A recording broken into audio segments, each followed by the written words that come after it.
I am ready. We got Nick Kirby here, and you watch him regularly on Chatterbox Sports. It's always great to check in with Nick. Nick, how are you this morning, my friend? You're looking good in that big league setting where you are every day. Yeah, hey, Tom, how you doing? I'm all right. How you doing? I'm doing well. Hey, after that game last night, feeling really good this morning. That would have been a tough one, staying up late for.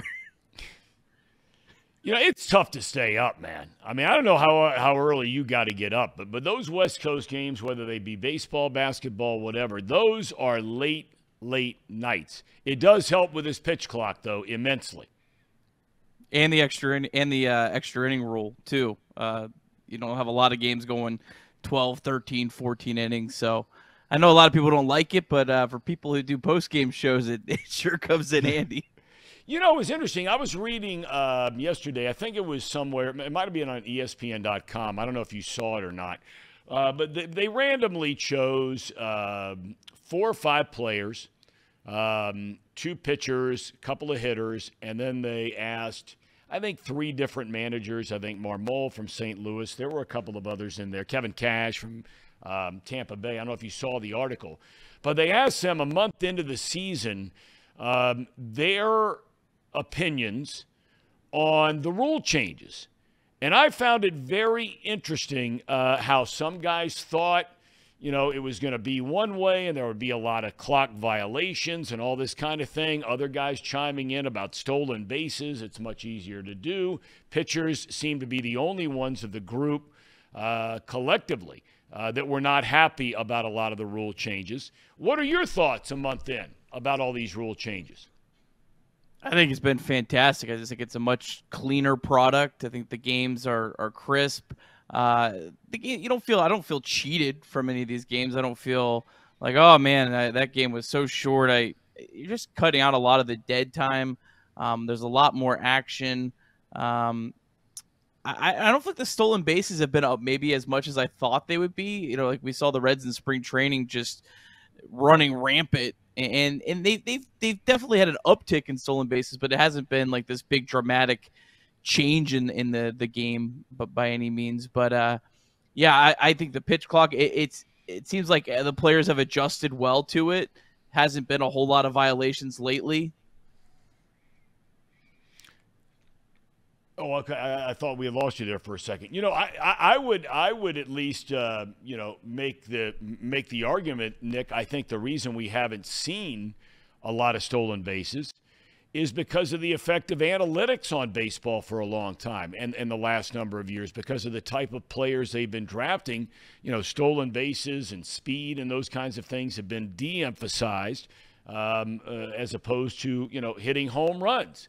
So maybe that, with the changes they're making now, starts to swing scouting and the kind of players back in the other direction. You think that's a fair argument? Yeah, I think the magic number was like 70%. If you had a success rate of below 70%, it just isn't. The numbers don't match up to where it's worthwhile to steal bases. But the increase with the bigger bases, the increase with the limiting of the pickoff moves, I think will definitely help that. And the Reds, they have a lot of players coming up that they could really use as an advantage, even more so than, the players now. Like they got, TJ Friedel, I think Jake Fraley, Jonathan India have some stolen base capability, but they're nowhere near guys like Matt McLean and Ellie De La Cruz and even like Noelvi Marte, their ability to steal bases on a nightly basis. All right, let's talk about Ashcraft a little bit here. Would you agree with the following statement? A month into the season, Ashcraft has been the best of the big 3 young starters. Oh yeah, without question, and that's just incredible. This was the guy that was the last of the 3 to get up here, and he looks like the most polished. He gave up a home run in the 4th inning of his first start of the season and has not allowed a home run since. He's gone 39 innings without allowing a home run, and he's faced some really good lineups like that lineup last night. He attacks the hitters, only 1 walk against just a ridiculously talented lineup. He just goes right after. He has no fear on the mound, and I think he still has more upside with strikeouts. He's getting a lot of outs, even some hard hit outs. when guys hit the ball hard on against Graham Ashcraft, they hit it right into the ground. So it's a lot different than, you know, if you hit the ball hard against Hunter Green or Nick Lodolo, who I still very high on. He's just able to get some of these mistakes or, you know, hard hit balls turn into outs, unlike a lot of other pitchers are able to. Where do you think Green is right now? You know, we saw Lodolo get off to the fast start. Then he had a couple of really bad games. He was better his most recent start in Oakland when he went 5 innings, allowed 3 runs, didn't get the win. But where do you think Hunter Green is right now? Because if you went 1, 2, 3 in terms of production so far this year, it would be Ashcraft, Lodolo up here, and then a pretty significant drop to Green. I think it would actually be flipped between Green and Lodolo. Really? Okay. Well, Lodolo's last couple starts have been rough. He's been giving up a lot of hard hit balls. I've been very overall pleased with, I think, where Hunter Green's at. Got to remember, this guy's 22 years old.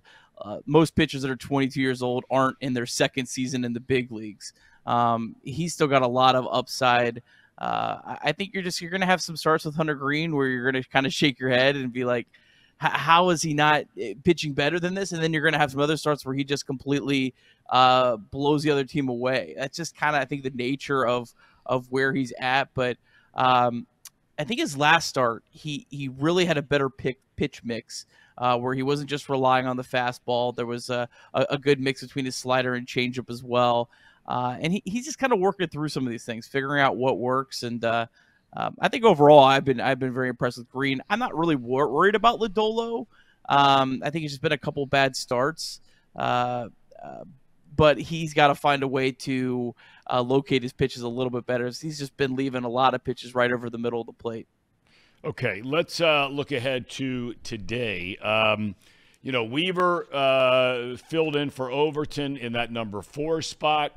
Now you have Sessa going back to the mound today. Through all of his struggles early on, I mean, the guy will always take the ball for you. I think it's safe to say, and you could say it's about a lot of guys, but Sessa's the kind of guy, he's going to give you everything he's got every time he's out there, whether it's a starter or a reliever. You got to have guys like him somewhere on your pitching staff. How do you see the rubber game here today? And then I have a lot of other topics around baseball I want to get into with you today, Nick. But how do you see this series finale today? Well, whatever happens today is gravy, right? 3-3. Yep. 3-3 West Coast road trip. Watched a lot of West Coast road trips from the Reds, and I'll gladly take 3-3. So, hey, look, you got Luis Sessa on the mound. The guy the Padres are throwing, Seth Lugo, who struggled his last couple starts. So, Luis Sessa, he's pitched decent his last couple starts. Definitely improvement from where we saw him early in the year. So, yeah, I just hope you go out with that house money mentality today. And, man, it'd be incredible if you could win 2 series on the road. But if you don't, hey, still played overall well. I think every single one of us would have taken a 3-3 West Coast road trip when it started. No doubt about it. You said last week when we had you that you were going out, or maybe you dropped in on the chat and let us know. You like frequently to go out and start checking out some minor league teams and minor league players. Who have you seen? What have you seen that stands out? Well, right now, it's all about Matt McLean and Christian Encarnacion Strand, who are just tearing the cover off the ball at AAA. I think they're both very close. I know Reds fans just can't wait to get these guys up, and I don't blame them. They're going to be exciting. The Reds lineup has definitely lacked some thump. Encarnacion Strand will fix that. Matt McLean will fix some of that, but those guys will just lengthen the lineup, and I think it's important for a lot of Reds fans to remember the lineup that we see right now is not going to be the same lineup in August and September. It's going to look dramatically different. And I think the lineup at the end of the year is going to be a much more better indication of how the future is going to look for the Reds. Well, help me with this a little bit here, Nick. I think it's safe to say that of all the prospects the Reds have, I think they have pushed McLean the most. And I say pushed in a good way. I think that, they keep putting him in situations where, okay, show me. All he does is show me. You just made reference to August and September. I don't even think it's going to be that long for McLean to get up here. Do you? Yeah, I could see him getting called up this weekend. Like, I think that's how close he is. I could see the Reds also being a little more patient. Um, Matt McLean has been as good as he possibly could be over the last month. Um, but we also have to remember over a full season last year at Double-A, he hit 232. He had a 116 weighted runs created plus. He wasn't bad, but he wasn't at this elite level. So I could see them saying, hey, let's let Matt McLean have a couple more weeks. Maybe he kind of comes back down to the norm and we let him kind of work through it before we call him back up. Or I don't know, maybe they'll just say, hey, the heck with it. Let's bring him up on Friday. He's close. I can really see you going either way with him. I've said this a lot on Chatterbox Reds. I think that each individual player that the Reds are looking at, of their top prospects like McLean, like Christian Encarnacion Strand, like Ellie De La Cruz, like even Andrew Abbott, it needs to be the right time for each individual player. It shouldn't be in this season where our expectations aren't World Series. It shouldn't be, let's call these guys up to fill a gap and plug a hole right now. It should be calling these guys up at the exact right moment for them individually. And for Matt McLean, it might be Friday, but it might be 2 weeks from now. It might be 3 weeks from now, whatever, they kind of see on that front. Okay. Gosh, I just lost a train of thought on something I was going to ask you about. I look at the way the team and the positions they're playing in some cases, the way it's laid out right now. And I think we all understand it is what it is in that regard. But when you start talking about bringing up a McLean, eventually bringing up Encarnacion Strand, we know about the defensive issues with India at second base, things like that. Do you think once they start bringing up a couple of these young guys that they're going to start asking, use India as an example because he's prime candidate number one for me. He's not a second baseman. He's just not. They didn't draft him as one, and he's not a good defensive player. Good offensive player, good leader, not a good defender. Do you think that we'll start to see guys start to change around and move around position-wise to try to move ahead, not only with bringing up your prospects, but then putting them in a position where they're playing eventually where you want them to play and other guys are playing where you might need them to play? Well, they have kept a lot of these guys in the minor leagues very position flexible. Just for example, Ellie De La Cruz and Matt McLean, the last 2 games have flipped between shortstop and third base. So they're keeping these guys flexible. We've seen with Spencer Steer, he's been playing first base. They've also played him in the outfield at times. So they'll keep these guys flexible. I don't think they're going to move Jonathan India out to, say, the outfield in the middle of the season. I don't think that would be at all fair to him. I think you need to give him a full offseason to transition to that. I think right now you probably want to keep Jonathan India as a second baseman, at least maybe through the trade deadline, just to give you options. I'm not saying they're going to trade Jonathan India, but if you move him to the outfield now, Trace has brought this point up, he's going to instantly lose value from other perspectives. And I don't think the Reds are trading Jonathan India, don't get me wrong, but I think you want to keep that option open in case you decide or someone comes out with you an offer that you just absolutely can't resist. I think we get towards the end of the year, we'll probably see Jonathan India DHing a lot more, maybe to kind of finish out this season. And then maybe if, assuming he's still a Red, then maybe you transition him out to like left field or something like that, just because you're going to have so many other better defensive options. And not just McLean, Ellie De La Cruz. You have Barrero. There's just so many different guys that you could play at those positions that could be plus defenders. Tell me if you think I'm onto something here. I would make the argument that if I were looking into a crystal ball, which I don't have, I think opening day next year you have Steer playing first. I think you have McLean playing second. I think you have De La Cruz playing short and Encarnacion Strand at third. Am I out on a limb there?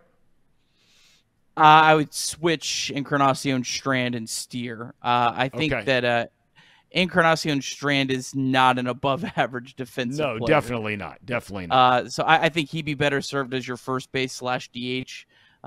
Maybe you kind of mix him kind of in the same role like Votto is going to be maybe this year if we see him. I think Steer has looked really solid at third base. That has been very, very encouraging. That was a big question mark. He had, I think, 4 throwing errors in spring training. That was a big question mark coming into the year. I know he struggled lately at the plate. He also had that leg injury that I think maybe kind of threw him off his game a little bit. But defensively, he hasn't really missed a beat at third base, and that's been a really, really encouraging thing. But I don't think Spencer Steer is going to necessarily be, all right, he's going to be third baseman every day. I think Spencer Steer is probably going to be a guy that plays some third base, plays some first base, maybe even plays some outfield, some corner outfield, because he's done that as well. I think the Reds see him as a versatile guy. Okay.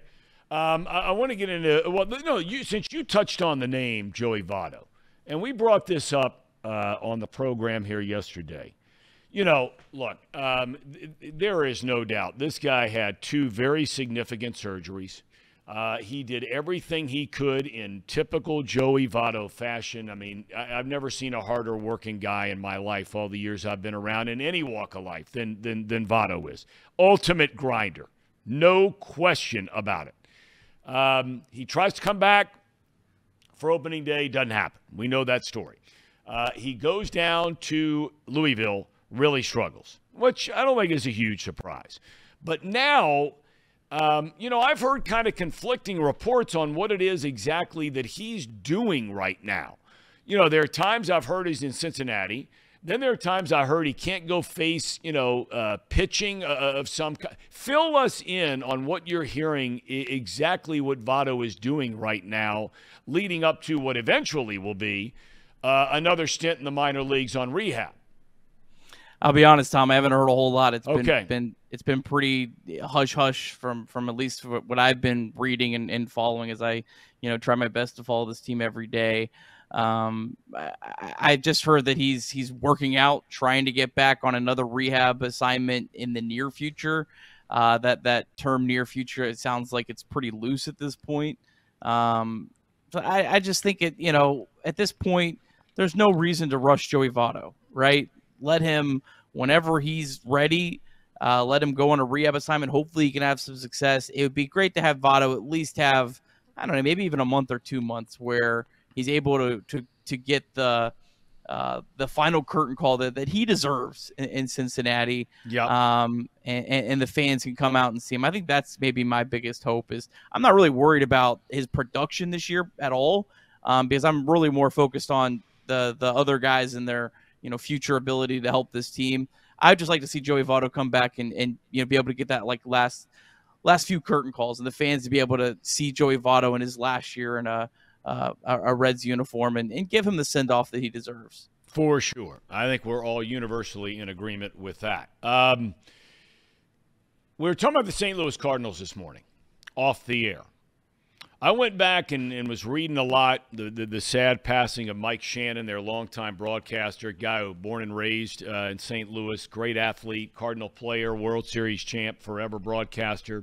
Knew him a long time, knew him well, and sad about his passing.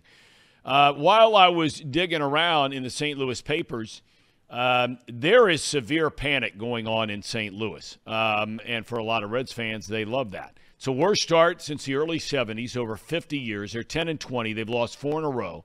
They've not won a single first game of a series in any series they have played this year, and that held true again last night. I draw a parallel here a little bit, Nick, and one of the fans even asked in the chat, because, yes, they have Goldschmidt. Yes, they have Arenado, 2 huge stars on the corners. They decided to go with a bunch of young players here over the last year or two, and especially again this year.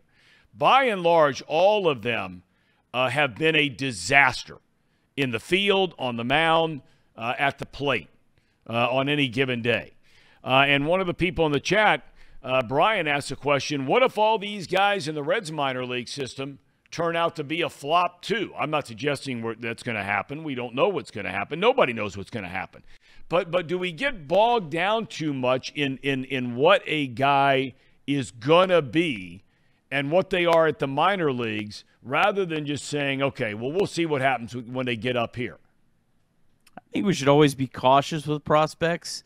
The good thing for the Reds is they have a lot of them. You need a lot of them. You can't bank on Elly De La Cruz to be your only savior. You need a Noelvi Marte and an Edwin Arroyo as options B and C and Matt McLean.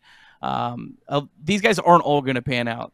There's no guarantee you call it Matt McLean and he keeps hitting the way he does. Maybe he does. Maybe he goes on a tear and he has the same kind of success early on in the big leagues as a guy like Jonathan India. You won't know until you give him a shot. But the Reds have a lot, and I've said this time and time again.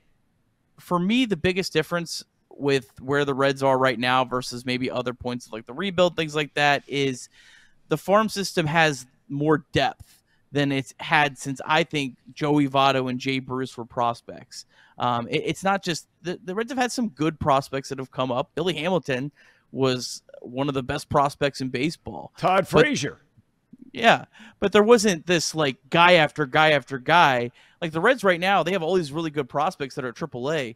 But if you go look at like the Daytona Tortugas in low A, that team is absolutely loaded. So I hope that is a continued factor for the Reds. I hope that as these guys come up and hopefully as the Reds start to have some success, they just continue to have guys behind them and they can keep pushing them up through the system, because that's what good teams in smaller markets like Tampa Bay, like Cleveland do.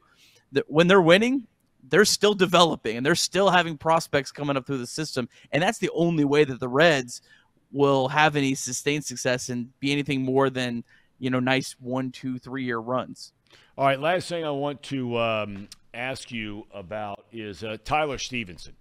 A lot of talk about this guy right now. I mean, they sat him down last night. He came into the game later as the game moved on. As a pinch hitter, got one at bat, also drew a walk in his other plate appearance.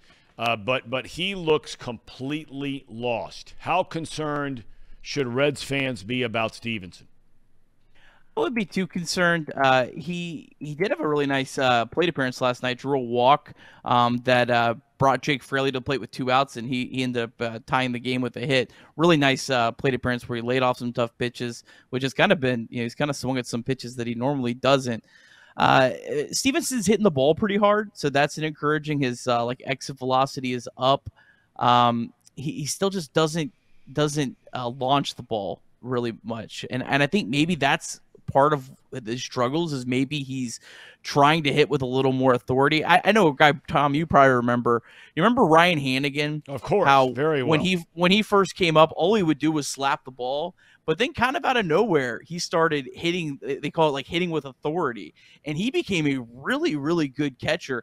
I kind of see some of that with Tyler Stevens. I think Tyler Stevens is more upside than Ryan Hannigan. Not defensively, obviously, but offensively, I think it's a lot more upside.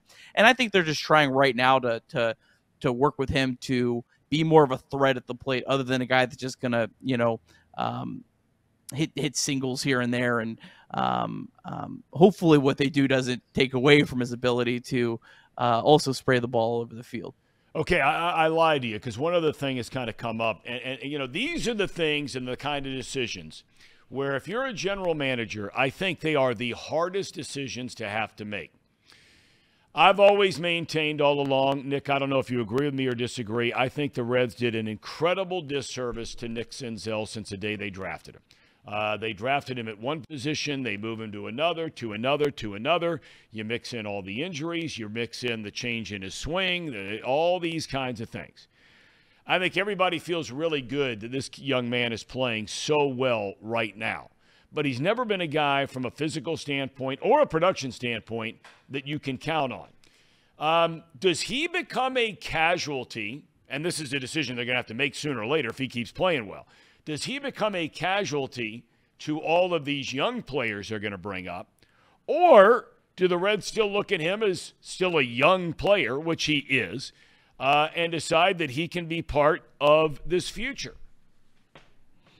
Well, the good thing with Nixon Zeal is he can play center field, he can play third base, he can play second base. So I hope the Reds get to a point where they don't need guys like that, but you can always find a guy like that a place to play as long as he's producing. Nixon Zeal, 3 home runs in the last week. This is a guy that only had, I think, 8 over like the last 3 years. So he's really just been an incredible story this season. A guy that, I'll be honest, I wrote off. I thought he was toast. You're not alone. You're not alone. I'm not. I'll eat crow on that. If I hope Nixon Zeal really makes me look silly on that. But I get where a lot of people say they messed him up by moving him positions. I don't know. I push back on that a little bit. I say, well, Okay. it didn't mess up Chris Bryant, did it? It didn't mess up Ian Happ. You know, when it works, it's great. When it doesn't, it's the reason that they struggle. I think a lot of it was just, you know, bad luck with injuries and things like that, that it just didn't work out. I think you can evaluate that as part of the piece, but I don't think it should be a hard, like, this messed him up or this didn't mess him up. You have to kind of look at these things as a whole and see. But I've just been so pleased with what we've seen out of Zeal so far this year. It's been a real breath of fresh air. Absolutely. Nick, we can't thank you enough for your time, and you're here all the time, every night with Trace Fowler, or at least a lot of nights with Trace Fowler. So we thank you for everything here on Chatterbox, and thank you for your time today. Have a good day. Thanks, Tom. All right. Nick Kirby, kind enough to join us. He is completely dialed in on the Reds, makes some great points, and we love having him join the program.